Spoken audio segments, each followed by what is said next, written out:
Então só temos que agradecer a Deus a oportunidade de aqui estarmos para mais um estudo do Livro dos Espíritos, sempre edificante, sempre para nos ajudar.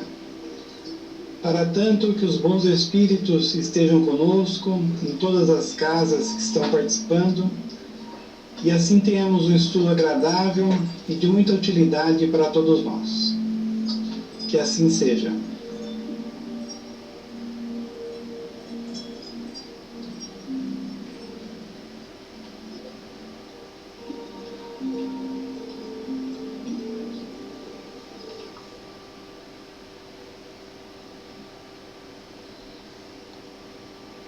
Então, nós já vimos que a lei de conservação, ela existe para preservar a nossa vida.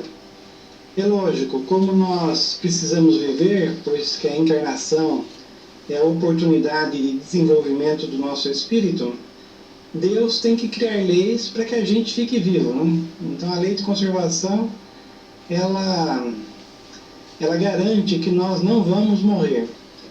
Por isso que é um grande crime a gente se matar, né? Então, o natural é você sobreviver, você se conservar, não você se matar. A Mara também entrou, Abade, Diva, seja bem-vinda. A qualquer momento que vocês quiserem fazer alguma pergunta, fique à vontade.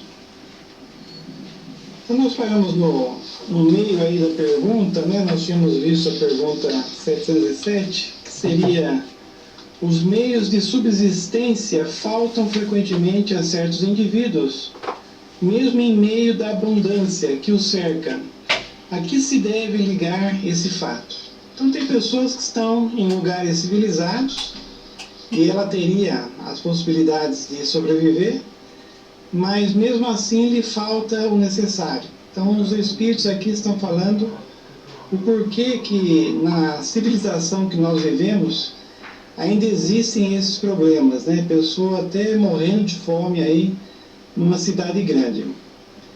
Então, continua dizendo os espíritos: se a civilização multiplica as necessidades, também multiplica as fontes de trabalho e os meios de vida. Mas é preciso convir que, nesse sentido, ainda muito lhe resta a fazer. Então, sempre tem as possibilidades de você ganhar o necessário para a sua subsistência. Mas como nós vivemos num mundo ainda muito materializado, as leis ainda mais estão no papel do que na vida real. Então, realmente, muitas pessoas nascem, como nós vamos ver mais para frente, em condições difíceis, e mesmo que ela tenha boa vontade, é difícil ela sobreviver nesse mundo. Embora, já foi dito aqui, muitas vezes a culpa de faltar o necessário para muitas pessoas é exatamente a pessoa se dedicar a fazer a sua parte. Quando ela tiver realizado a sua obra, ninguém poderá dizer que lhe falte o necessário, a menos que o falte por sua própria culpa. Então aqui ainda existem pessoas que falta o necessário e a culpa é do governo, do político, da sociedade. Mas eu coloquei aqui foto de dois planetas que são superiores no nosso sistema, que é Júpiter e Saturno. Aliás, esses dias os dois ficaram alinhados, né? Com o telescópio você via exatamente essa imagem aqui. Os dois, um pertinho do outro. Então, esses mundos felizes, como lá os governantes, os políticos, os administradores, são todos espíritos elevados, eles pensam, na maioria, né, pensa no povo, e aí, no caso, todo mundo tem o necessário. Até na revista Espírita tem uma conversa de Allan Kardec com um jupiteriano, que ele era pobre lá em Júpiter, porque lá também tem pobres e ricos. Porque sempre tem as diferenças, né? Então, em Júpiter, por exemplo, todo mundo tem o necessário, mas um espírito muito elevado, ele é rico materialmente, porque ele tem maiores obrigações. Então, ele tem que ter uma casa maior, ele tem que ter um meio de transporte maior, um meio de comunicação melhor. Aqui isso muitas vezes não acontece, né? A pessoa ela não tem condições, mas ela quer ostentar um carro que ela não pode pagar, ela quer ostentar um celular que ela não pode pagar, uma roupa e assim por diante. Já no mundo celeste ou divino, as pessoas sabem da sua condição e elas não almejam ter mais coisas materiais porque elas sabem que ter mais coisas é ter mais responsabilidade. Então, mesmo os pobres lá em Júpiter, eles têm o necessário, não lhes falta nada. O Ademir também entrou, seja bem-vindo. Francisca Bonatti também, seja bem-vinda. O mal para muitos é viver uma vida que não é que a natureza lhe traçou. É então que lhes falta a inteligência para vencerem. Há para todos um lugar ao sol, mas com a condição de cada qual tomar o seu e não o dos outros. Então, cada pessoa, quando vai encarnar, ela programa a sua família, ela programa o seu trabalho. E se ela fugir a essa programação, vai dar problema. Então, fugir aos caminhos que nós mesmos traçamos antes de encarnarmos é a causa de muitos problemas. Porque muitas vezes você fica pulando de emprego em emprego e acaba não se desenvolvendo e tendo problemas financeiros. Mas aí sempre as pessoas nos perguntam, né? Mas se a gente não lembra do passado, se a gente não lembra do período que tivemos na erradicidade, como eu vou saber o que eu vim para fazer? No fundo, todo mundo sabe. Instintivamente, todo mundo sabe. E no decorrer da existência, você é sempre avisado sobre suas responsabilidades. Se assim não fosse, seria fácil, né? Você não cumpre nenhuma das suas responsabilidades, chega lá no mundo espiritual, você faz uma cara de coitadinho e diz, mas eu não sabia, eu não me lembrava. Mas não é assim que acontece. No fundo, todo mundo sabe, a espiritualidade está sempre nos avisando, né? Mesmo aqui na Terra, é comum as pessoas se acercarem de nós para nos dar conselhos do que nós devemos fazer na família, os amigos. É comum, às vezes, você ir numa palestra e você escutar exatamente o que você precisa saber. Ou você lê um livro e você sempre se detém na parte que é da sua responsabilidade, porque a espiritualidade, ela te aviva, né, o que você tem que saber. Então, as possibilidades de saber o que nós temos que fazer são muitas. E se nós fizéssemos, a nossa vida seria muito mais equilibrada, principalmente na questão financeira, e nós não teríamos a falta do necessário. Claudinei também entrou, seja bem-vindo. A natureza não poderia ser responsável pelos vícios da organização social e pelas consequências da ambição e do amor próprio. Seria preciso ser cego, entretanto, para não se reconhecer o progresso que, nesse sentido, tem realizado os povos mais adiantados. Então, existem dois problemas para que a pessoa, às vezes, não tenha o necessário. Nós estamos falando sobre a lei de conservação. Uma são os administradores, que muitas vezes administram em proveito próprio e prejudica muitas pessoas. E às vezes é o amor próprio, a ambição desmedida da própria pessoa que foge às suas responsabilidades. Graças aos louváveis esforços que a filantropia e a ciência, reunidas, não cessam de fazer para a melhoria da condição material dos homens, e malgrado o crescimento incessante das populações, a insuficiência da produção é atenuada, pelo menos em grande parte, e aos anos mais calamitosos nada tem de comparável aos de que há pouco tempo, há bem pouco tempo. Então, Allan Kardec estava dizendo que com o progresso, né, da ciência, da agricultura, cada vez mais há possibilidades de sustentar todo mundo, né? Então, se não fossem esses desequilíbrios dos políticos e das próprias pessoas, nós já temos inteligência, nós já temos tecnologia para alimentar todo mundo aqui no planeta, né? Ademir Gonçalves também, seja bem-vindo. até essas colheitadeiras, por isso que eu coloquei essa imagem aqui, às vezes ela é guiada por satélite. Então esse pessoal muito rico, né, esse pessoal latifundiário, eles plantam assim uma quantidade imensa de soja, de trigo, e essas máquinas, elas são o meio de transporte mais desenvolvido que tem no momento. Então ela tem muita tecnologia, e normalmente quem dirige uma máquina dessa ganha um salário muito grande, porque tem que ser uma pessoa muito especializada. Mas eu já vi que às vezes ela é comandada por satélite, e mesmo a colheita, às vezes o dono, é uma terra tão grande que ele tem, que ele vai vendo por satélite o que foi colhido, né?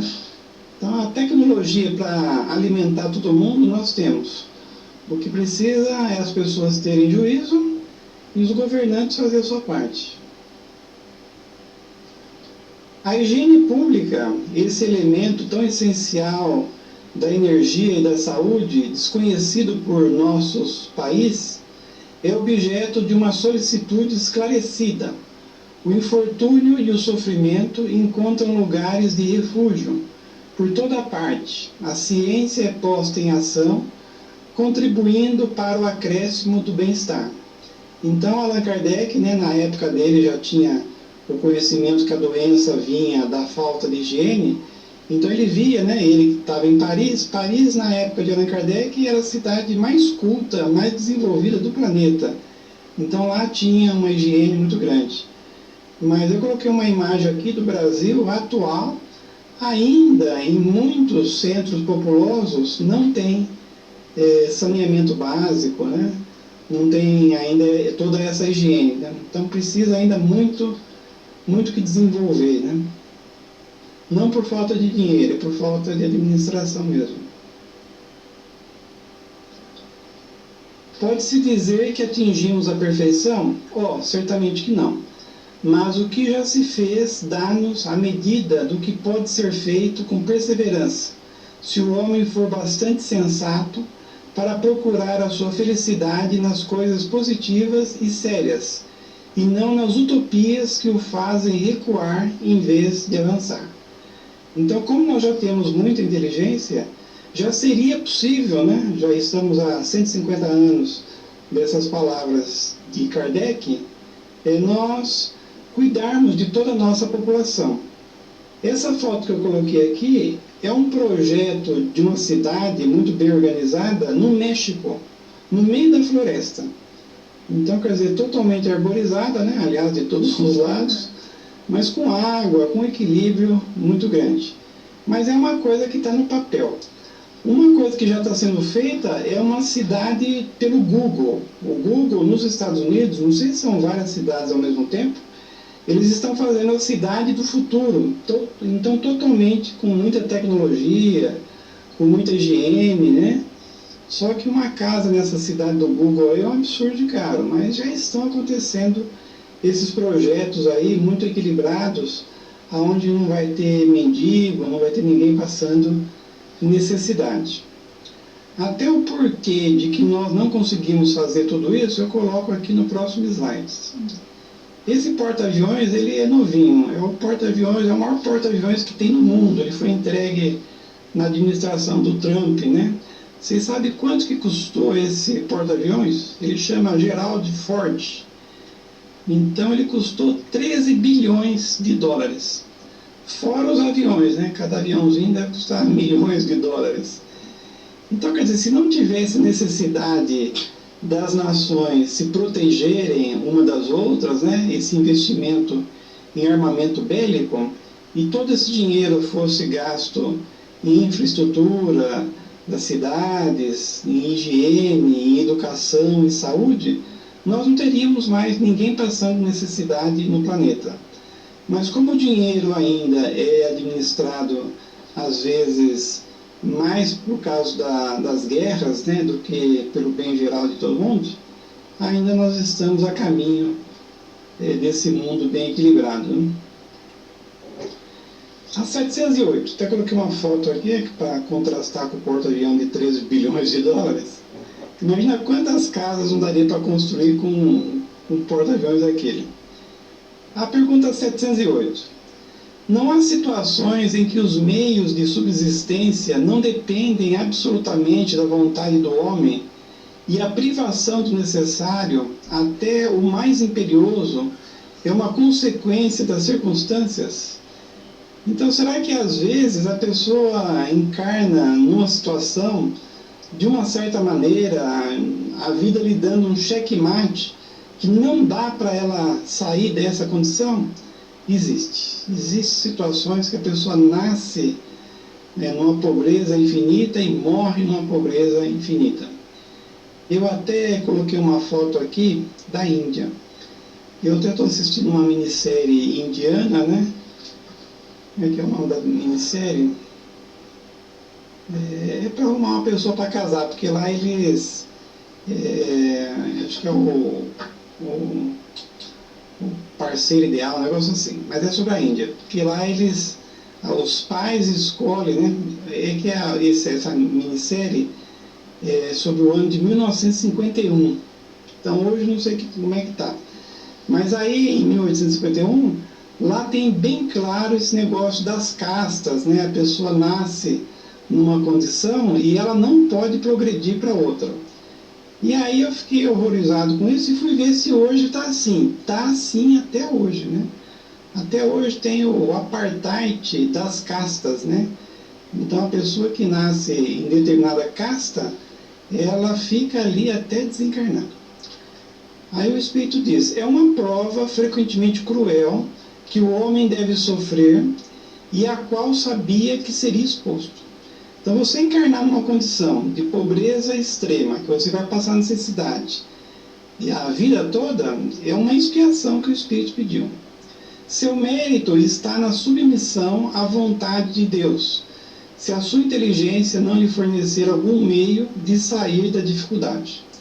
Então você não deve cruzar os braços para os problemas e absorver 100% a sua vida difícil, se você tiver condições, inteligência para sair daquela vida. Mas tem pessoas que, por mais que desenvolvam a inteligência, aliás, já vem com pouca inteligência, né? Ele não consegue sair daquela condição. Aí tem que desenvolver a resignação mesmo. Até nesse próximo slide, eu coloquei uma foto aqui. Essas crianças, que devem ter, sei lá, 4, 5 anos de idade e já trabalhando, né, mexendo com pedra, elas são os Dalits lá da Índia. Os Dalits, para quem assistiu aquela novela, como é que foi a novela?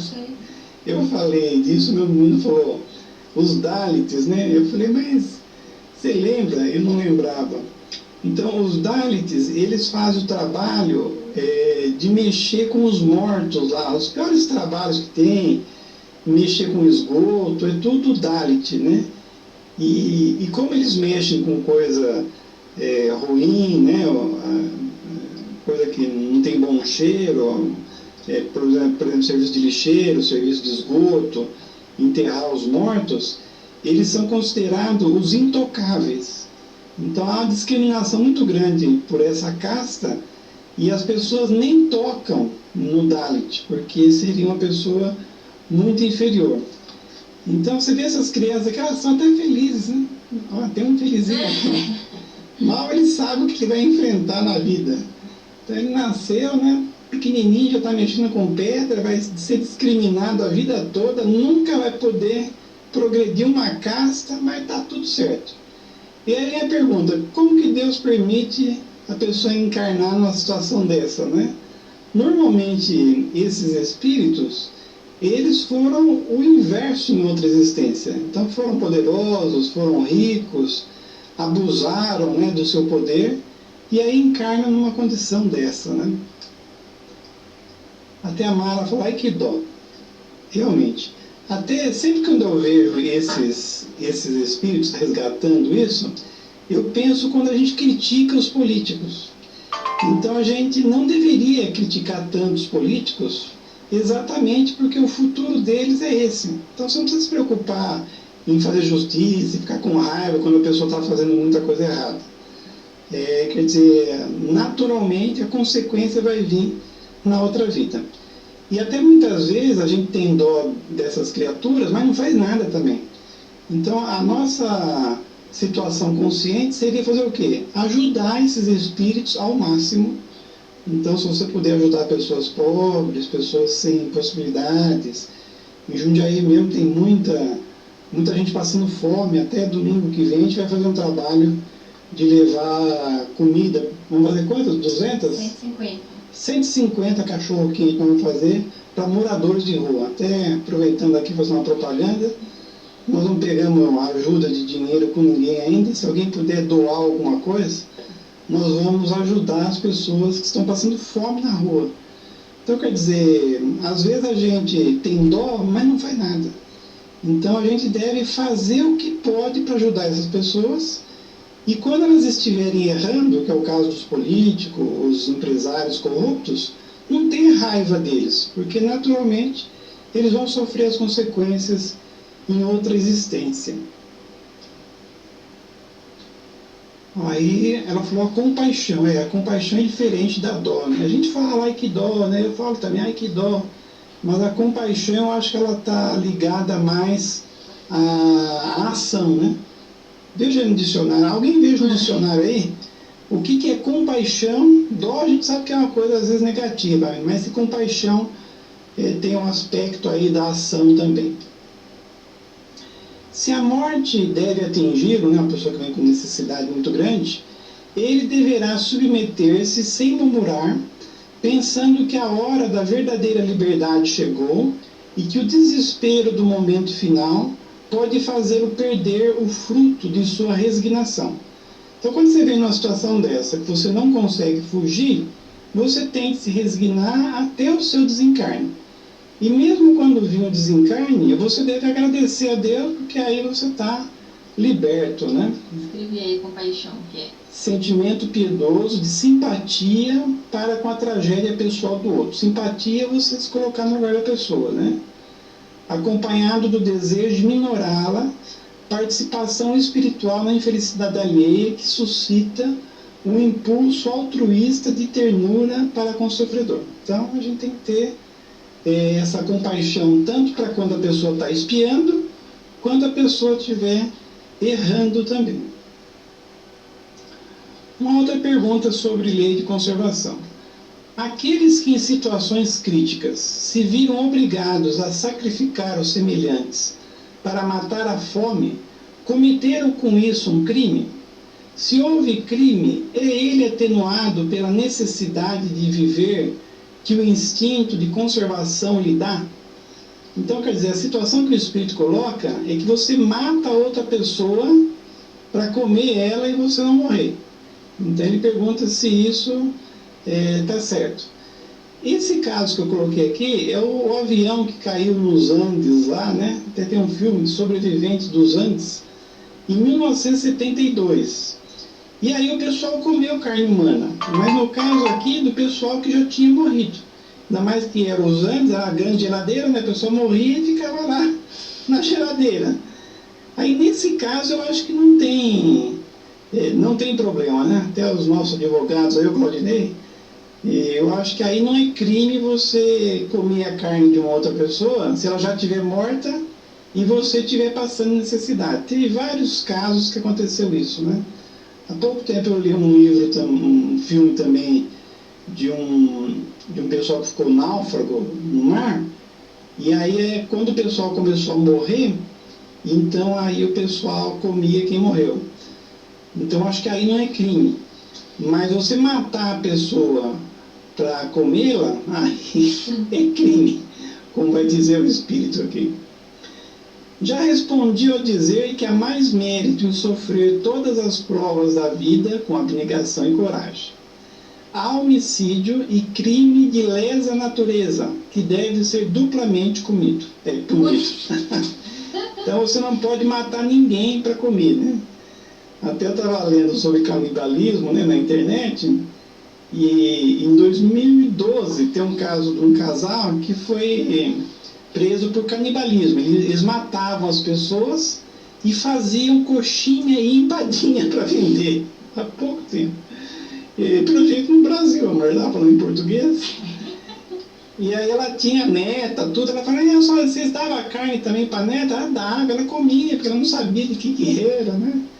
Foram presos os dois, né, por canibalismo. E o pior é que o policial que prendeu o casal foram lá na barraquinha que eles vendiam a coxinha empadinha de carne humana e não sabiam nem dar eles comer também. Aí no interrogatório, o guarda pergunta, aí ele ficou sabendo que ela fazia as empadinhas, que ela contou naturalmente que ela fazia com a carne, né?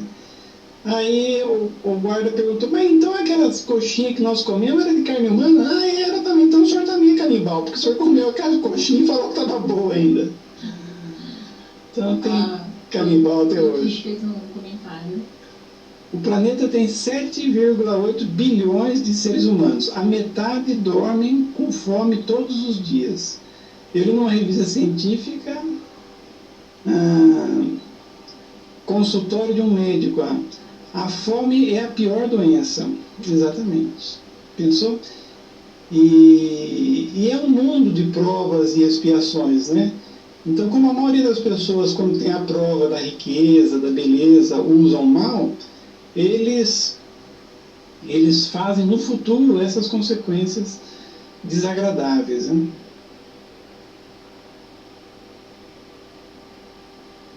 Outra perguntinha.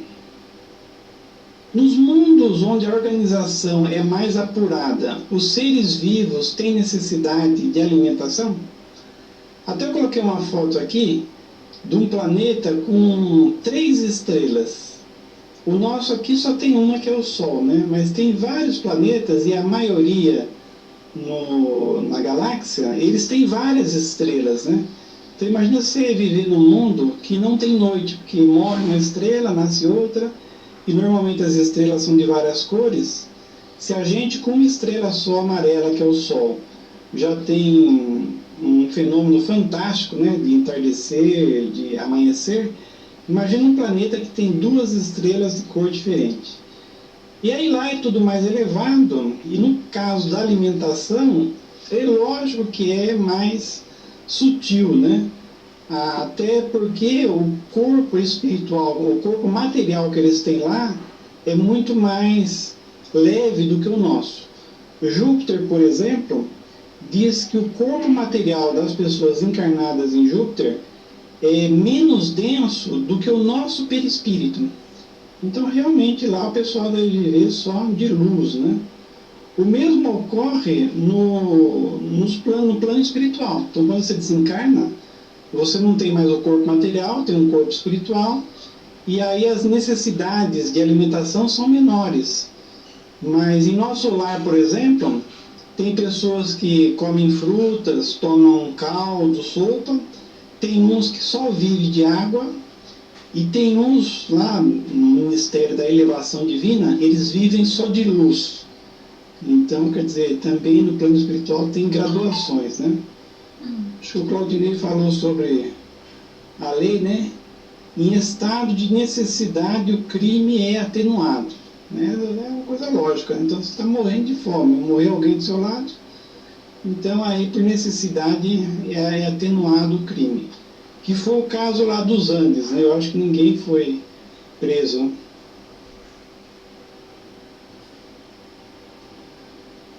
Então, a alimentação nos mundos mais elevados é mais sutil? Sim.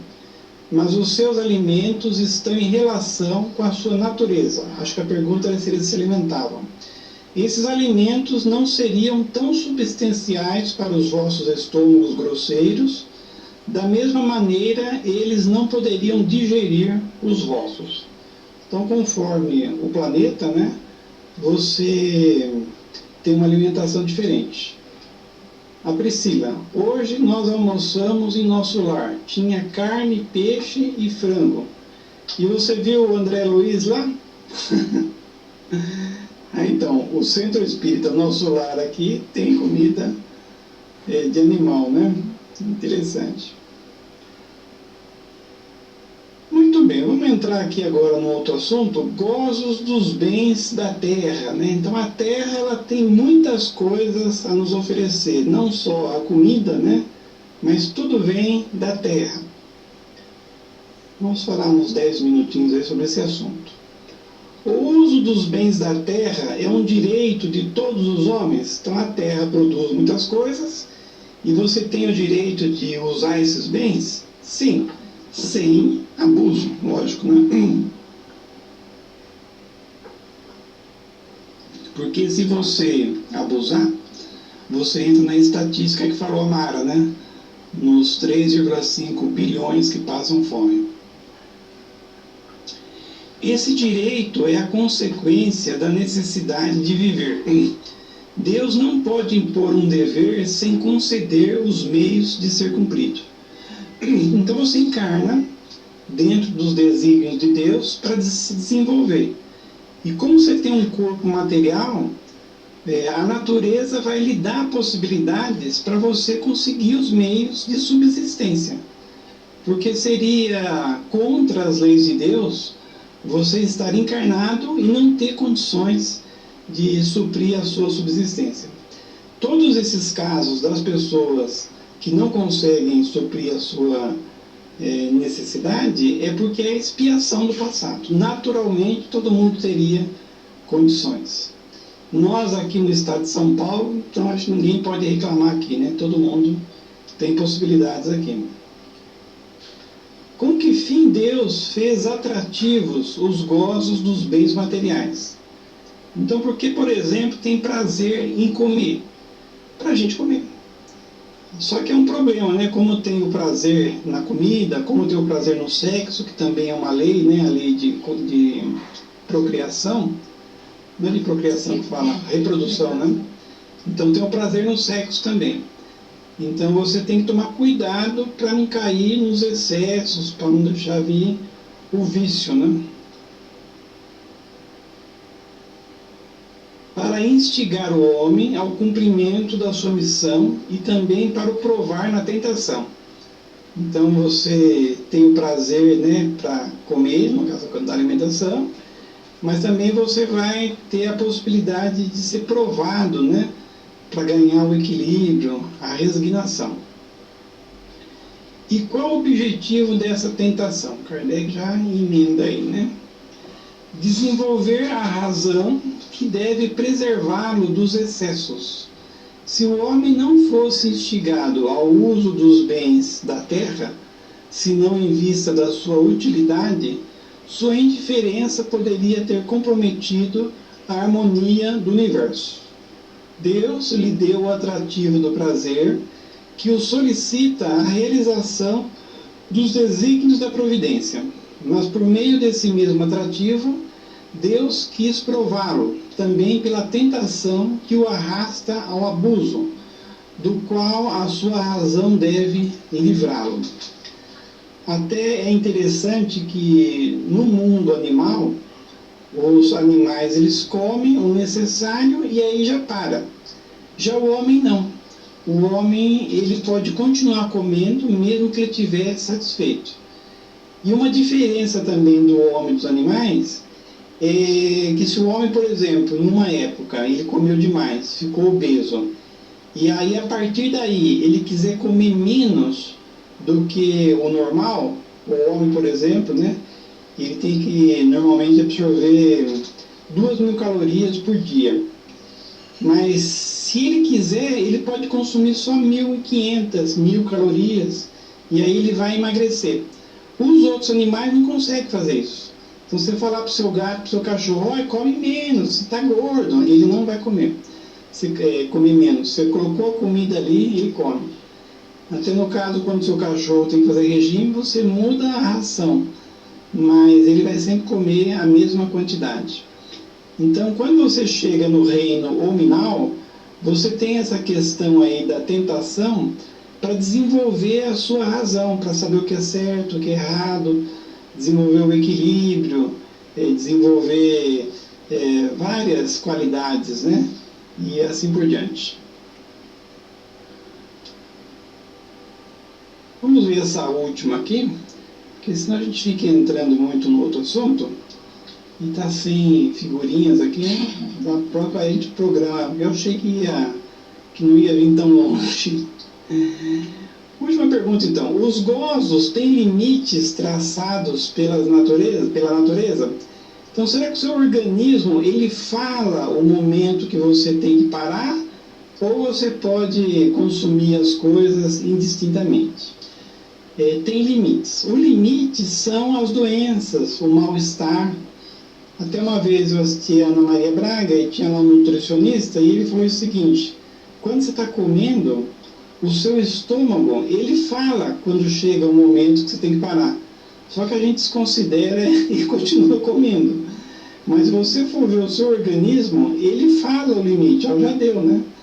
Aliás, o limite eu acho que você vê antes de você comer. Então, você vai fazer o seu prato, você pode fazer a quantidade que você sabe que já é boa para você.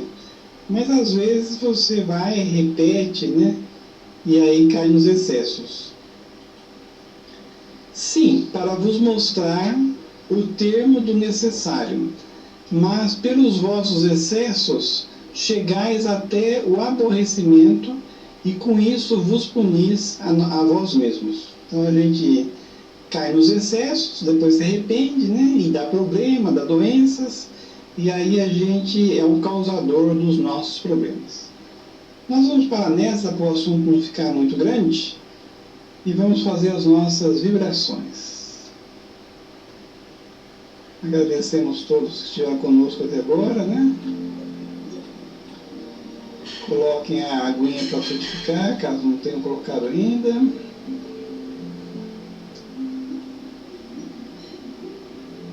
Então nós só temos que agradecer a Deus essas lições do Livro dos Espíritos, que nos induz ao equilíbrio e, consequentemente, a conseguirmos a felicidade. Aproveitemos esse capítulo sobre a lei de conservação para agradecer a Deus tudo que nós temos na nossa vida, a comida, a saúde, para assim podermos ter sempre e cada vez mais. E aproveitamos para envolver todas as pessoas no planeta Terra. Hoje falamos muito das pessoas que abusaram do poder em outra existência e hoje sofrem. Que esses políticos, esses empresários encarnados e que estão fugindo às suas responsabilidades, subjugando as outras pessoas para satisfazerem as suas ambições desmedidas, que Deus os ilumine, que eles tenham a ideia precisa do que é a realidade e de que necessitam se equilibrar e fazer o melhor nessa existência.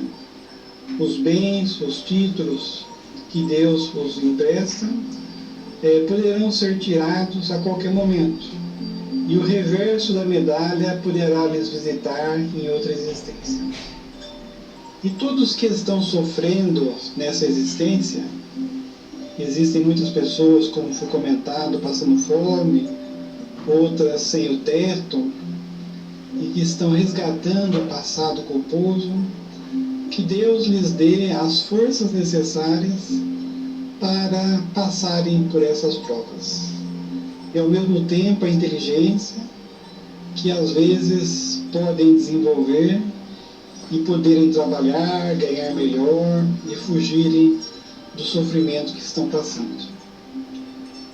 Nós pensamos também na nossa família, nas pessoas mais perto de nós, principalmente se soubermos de alguém necessitado, alguém com problema, que sejam auxiliados. Pensamos também nos espíritos desencarnados, principalmente aqueles que faliram na última existência, possam eles agora perceber a realidade que os envolve e a necessidade de mudarem os pensamentos, de praticarem o bem. E nós que aqui estamos, que viemos estudar, que viemos repor as nossas energias, abençoa-nos, Senhor. Dispensa-nos agora e nos abençoa, deposita na água que colocamos para frutificar o remédio necessário para os problemas que temos.